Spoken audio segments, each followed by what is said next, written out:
Calang, Aceh Jaya menjadi salah satu destinasi favorit untuk masyarakat menghabiskan libur Lebaran Idul Fitri.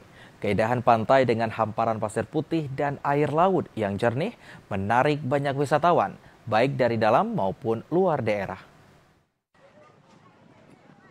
Sejak hari ketiga Hari Raya Idul Fitri, jumlah pengunjung di Pantai Panorama Calang meningkat signifikan. Pada libur Lebaran ini, banyak keluarga yang datang untuk menikmati pemandangan yang disuguhkan di pantai ini.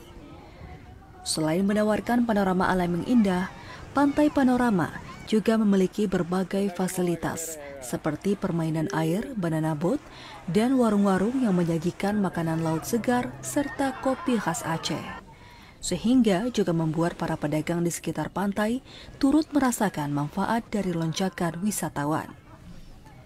Salah seorang pengunjung asal Nagan Raya, Reza, mengatakan ia baru pertama kali berkunjung ke Pantai Panorama. Saat tiba ke pantai ini, ia sangat senang, terutama saat menikmati wahana banana boat. Di sini enak, bisa berenang, bisa bawa anak juga, karena gelombangnya pun nggak terlalu besar, jadi bisa cocok untuk rekreasi keluarga. Sementara itu, Rahmat Hidayat, pengelola wahana banana boat, menjelaskan selama dibukanya permainan wahana air sudah ramai pengunjung yang hadir dan bukan hanya warga lokal, namun banyak juga dari luar Aceh Jaya. Ia menjelaskan untuk wahana air dikenakan tarif Rp35.000 per orang dengan durasi 15 menit dan pengunjung dapat menikmati berbagai atraksi yang menghibur saat menaiki banana boat.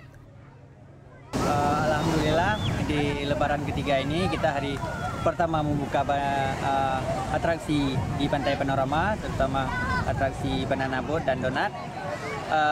Dan alhamdulillah hari ini ramai pengunjung yang berkunjung di sini. Untuk sampai sekarang ada sekitaran 1000-an yang sudah berkunjung ke Pantai Panorama.